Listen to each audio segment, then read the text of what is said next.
a lot of dreams about the hydrogen economy and how hydrogen would solve everything. But I think what people have tended to forget is that there is a lot of hydrogen already being used in industry today, of which all of it is produced based on fossil fuels. So before you even start moving to new applications, you would need to replace that first. Then what we've seen is that or come to realize is that the amount of energy that would be required for the production of green hydrogen through electrolysis is very, very high. And as long as we don't have the amount of renewables in the system that could do that, then again, it's a bit of a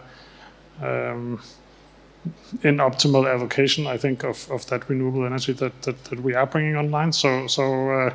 And I observe that a lot of the commitments that have been made by several governments around the world, also in Europe and other places, that they're sort of slowly starting to retrench and slowly saying that maybe this hydrogen pipeline wasn't such a good idea. Maybe you also seen industrial companies and projects that were supposed to produce hydrogen from dedicated solar and wind facilities, for instance, are also being cancelled. So part of it is higher interest rates, which has been bad for renewables in general, but part of it is also a realization that I think this market in hydrogen, and there's a ton of reasons that we don't have time to discuss today.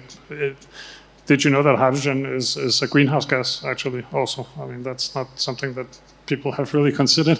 It's a much smaller molecule than methane, so it very easily escapes a lot of fugitive emissions and so on. So there's a lot of things with hydrogen that when you really think about it, you wonder why were people so ecstatic about that as a fuel.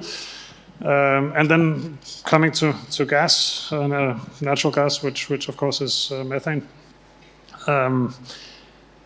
There is some science that is being published at the moment, which confirms earlier work by the Environmental Defense Fund and others in the US, which shows that natural gas, and especially LNG, liquefied natural gas, has a warming effect across the whole value chain that is as high or higher than coal. So the idea that it's better for the climate to use gas to generate electricity, it's not. It burns cleaner at the moment when you burn it, but you have to get it to that point. So there are methane emissions at the wellhead. There's methane emissions from pipelines. There's methane emissions when you get too much pressure in the system. You have to vent it.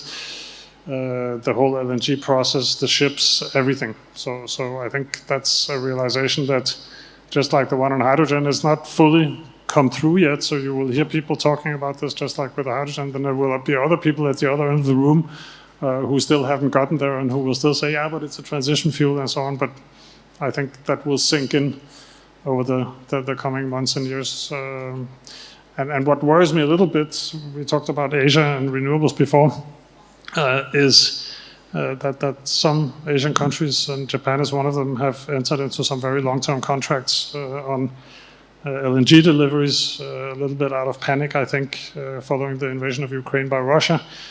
And they are now stuck with these contracts. So I would hope that those countries that have these long contracts do not try to solve their problem by offloading that LNG and encouraging other countries around the region to take that up, because it is not a solution when it comes to limiting global warming.